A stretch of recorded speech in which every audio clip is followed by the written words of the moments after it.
everyone. This is the first time we've been doing our Labor Live at 12:05 program in quite a while. And why is that? Because it's Labor Month. It's September, which means we're talking about all things labor. This week, the first week of Labor Month, we're talking about the core tenets of our movement, the history of the American labor movement. And I thought, what is solidarity? This is an important question. This is a word that we use all the time in our movement, but really, what does it mean? And I thought of no better guest than my brother, Bob Struckman, who is the senior field representative over at the AFL-CIO for the Northern Rockies in Alaska. We're awesome. We're very appreciative that he supports us in all things AFL-CIO.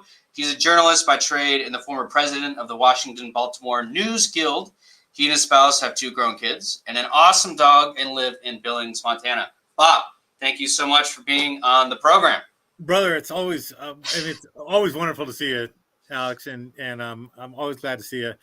And obviously anytime doing anything with Alaska is awesome. So that's fantastic. Thanks for having me. Alaska's pretty great. Humble brag. Yeah. Well, there you go. And you're the one who did it, right? You're the one who made it. So yeah, sweet. So that's a great question because it's something that we talk about a lot. We think about solidarity, and we have there's a lot of notions in America about where things come from, and one thing and what they really mean, and one thing that's like really important, I think, for us to remember is that solidarity is something that we came up with as workers, right? This idea, and it's age old. It's not 100 years old. It's not 200 years old. It's as old as time. It's as old as people, and it's that basic idea that we can have each other's back, and it's what's weird is like with labor councils all over the nation, actually, and state federations all over the country. I've worked over the years, and there's a lot of us who've been out there doing this. And one thing that I think you'd find people would talk about pretty much everywhere is that how real solidarity is very, very hard to do, and it's really hard on both ends. It's hard on the end of asking for help because when you're struggling, we have a defensive. We sort of want to get into a defensive crouch, and you kind of hate to admit it that you need help. And part of that's a fear, right? Like, are my brothers and sisters going to stand up with me, or are they going to second guess me, and are they going to be judging me for needing help? And on the other hand, sometimes when you're in the process of being divided and conquered, as workers in America are constantly being divided and conquered, it can seem like, let those guys go. Like, those people are unskilled workers, or those people are XYZ, and they're different from us. We're the ones who have it. And those two things kind of grow out of fear. They kind of grow out of desperation, and they are, in the end, they're really unhealthy, and they're really anti-American in some ways. Like, right. They kind of go against everything that we're about as a people. Right. And so it's important I do this with myself, to relax. And if I need help, to ask for it. And if someone else asks me for help, I put aside whatever notions I might have that might spring into my mind about whether or not they're deserving, whether or not whatever. And I just do what they ask. If the pay is not good enough for a group of people and they're willing to go on strike, that's all I need to know. I don't give a damn if the safety is an issue. They think it's a safety, then I think it's a safety issue. If whatever the issue is, if it's good enough for other people to stand up, then I think it's important on us to stand together on that. It's a beautiful thing, I think, when we do that. Yeah. So I guess, we talked about it so much, and it's so important for our movement. But you can't see it. You can't. It's not like a tactile. It's not an exchange. You can't I'll cash in 10 solidarities. For like yeah. It's not that's where the real magic of this comes from, and you wonder to yourself, like, when my kids were little, they'd say, "Well, what's the meaning of life?" And I'm not a philosopher, but it's not hard. What I say is love. Love is what it is, because when you're with your friends, and it's good, and you're having fun, there's nothing better than that. And if your friends turn their back on you, there's nothing worse. And that's really like solidarity. You can't, like you said, you can't feel it, you can't weigh it, you can't see it, you can't put it in a box and mail it to somebody, But when someone steps forward and is with you when you need it, there's nothing more powerful in this world.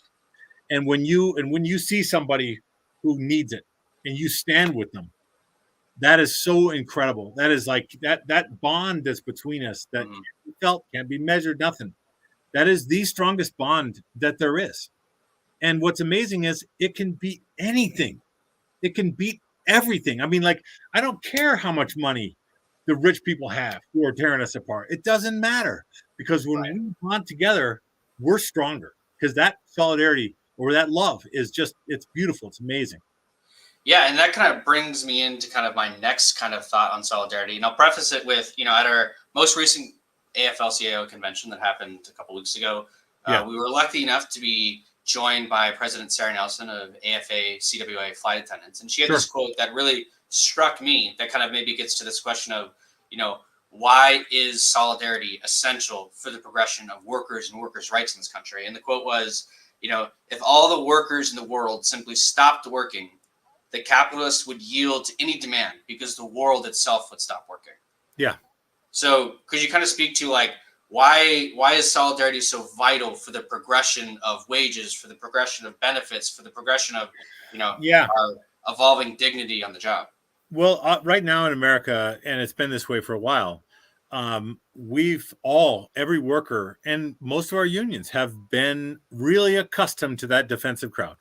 We've been very afraid to speak out about help we need or the troubles that we're in, and we've devalued ourselves. Frankly, we've given up so much, and we've allowed so that we have teeming homelessness as a problem, and we have people who are destroyed by a medical bill. And we know the ills that we face, and some people have more money. Like, there was, I forget who it was, but there was somebody who his personal fortune would run Montana, which is where I live and work, for 60 years without a problem. Like, and that'd be the same for Alaska. I mean, that's just, I mean, honestly, at some point it just gets to be kind of like, well, what's the point, right? But you know what that money is worth if we don't go to work? It ain't worth a thing. You can't eat it. You Right. know, I mean, you could burn it to keep you warm, I guess. But the fact is, that's what that's all. At the end of the day, we're the ones who make things happen. Things don't build themselves. Things either got to be mined or they got to be farmed, and then they got to be manufactured, and then they got to be delivered, and they got to be prepared, and they got to be served. I mean, every single thing. And so, I mean, we really do have enormous amount of power, and we have a tremendous need to use it. We have a huge need to use it, and we have a chance right now in Labor Month in Alaska and across the country to make that power count, because we can make it heard at the ballot booth, and we can vote for the candidates who our unions endorsed, and we can set the table to get some real wins, and that's really what it's about. That's what Sarah was talking about, I believe, and what a wonderful speaker she was. She was just great. Yeah, I mean, so energizing. So, I mean, I know you have a long history experience with labor unions. You being Yeah. president of a labor union yourself. Um, could you maybe kind of share a story or an example of like one time where you just saw like the, you know, all a massive power of solidarity and really how impactful it could be? Well, there's a couple things. I'm going to share two stories with you. Okay. Love it. One of them is a classic labor fight story. But then the other one is a personal story of solidarity, because we need solidarity in our personal life, like obviously all over the place in our lives. Um, in Montana in 2018, a huge international French company actually called MRS locked out 34 Boilermakers from a very small talc plant that was very profitable in Three Forks, Montana.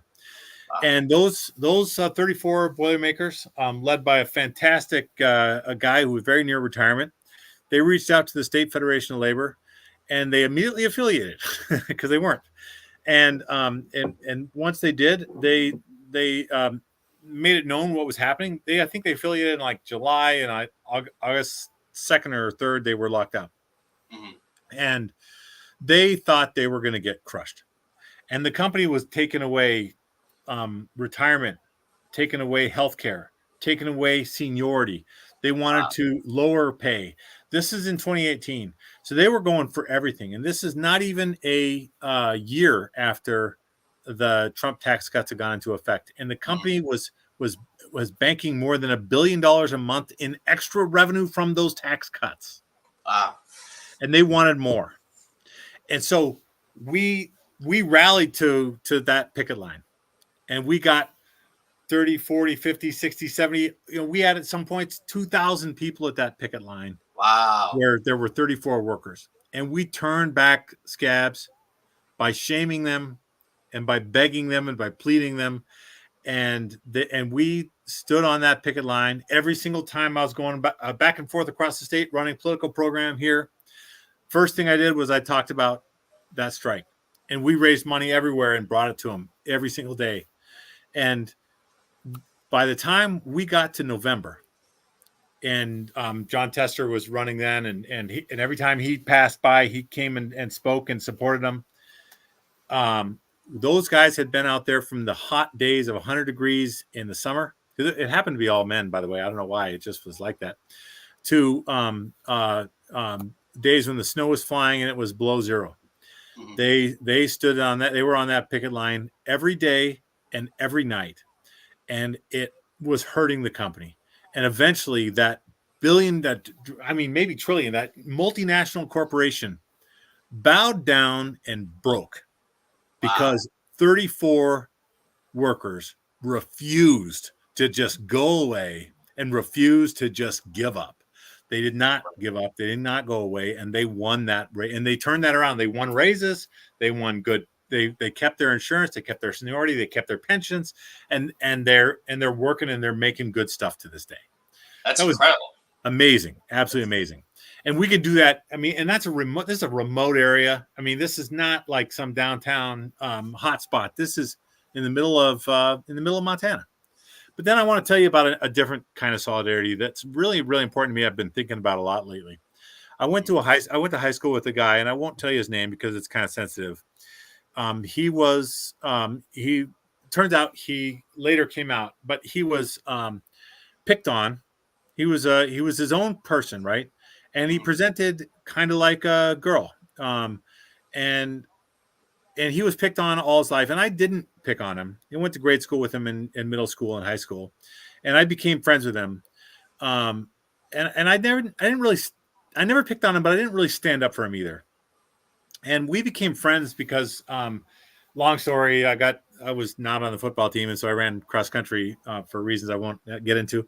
And he was on the cross country team, and we became friends. And so for about a year, we were pretty good friends. And then time went on. He went on, lived his life, and he ended up dying by suicide. At his memorial service, his dad was crying, and he hugged me, and he said he was so glad that when his son and I had become friends, because he said he finally felt like his son could be normal.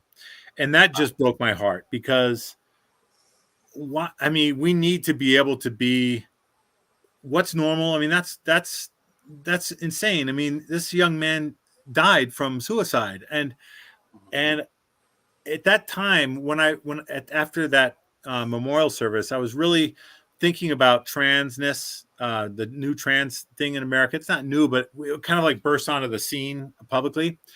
And I remember at first thinking, what? Like, really? And then I thought to myself how vulnerable people are when they're alone, when they don't have anyone to stand in solidarity with them. And I thought about it, and I thought, God damn, I wasn't there enough maybe for my friend in high school and after high school. But I'll be damned if I'm going to step by and let bullying happen now. I mean, come on, give me a break. If somebody wants to be something, if they want to be who they are, I am damned if I'm going to step aside. So I'm going to do my best to box out, and I don't need to understand. It doesn't matter. What I'm going to do is honor each person, their individuality, and make space for them. You know? Yeah, no, that's so incredibly moving. And I think it kind of raises the picture up that solidarity is not something that connects us all as workers, as baristas, as Uber drivers, as concrete pourers, as a communications guy that just sits behind a computer all day. So solidarity connects all of us in that way. But solidarity also connects all of us as human beings, as fellow brothers and sisters and siblings of humanity. Yeah. That's wow. If you're not moved by that. Oh, thanks. You know what? One thing, I mean, it's a tough thing for me to talk about. And one of the reasons I keep the names by is or to the side is I don't want to get too emotional. But the fact is it's, you know, we live in a society that can be pretty damn cruel. You know, and what is poverty but cruelty? You know, what is homophobia but cruelty? You know, all these different things are just ways to be mean. And so it's, and you know, and life is better when we stand together. It's just the way it is. And so as the saying goes, it's better in a union, right? And so for those of us who work, whose business is solidarity, man, let's do it. Let's do it together. Let's stand together and let's make space for people to have decent lives. You know, let's do it. Yeah. That's the entirety of what our movement's about. It's not just about work. It's about dignity in life. Yeah. Yeah. Let's go at it. Let's do it. Let's get it. Well, brother, thank you so much for being the first guest of our Labor Live program for Labor Month. We appreciate it. I love your energy, the perspective that you bring to the table. It's so valuable. So thank you again so much for being here. And for everyone at home, tune in next week for every Thursday in September. Next week, we're going to be talking about the power of unions, the power of collective bargaining, talking about the bus workers' Durham strike back in 2013. Or sorry, not 2013, 2023, and how powerful it was for them. Week 3, we're going to be talking about attacks on working families, specifically how corporate America has shifted our entire retirement system away from a dignified defined benefit to this kind of sleazy 401k retirement system that places the entire burden on workers to plan for retirement. And then week 4, we're going to be talking all about how do we create this energy that we built in this movement and get involved in politics? Because whether you like it or not, politics can be a messy business, but it's vital for workers because what we win in our contracts, what we win at the bargaining table could just be easily taken away in the legislative halls. I believe it's a Walter Reuther quote for you. We're going to post that one later. But thank you again for tuning in and look forward to seeing you next week.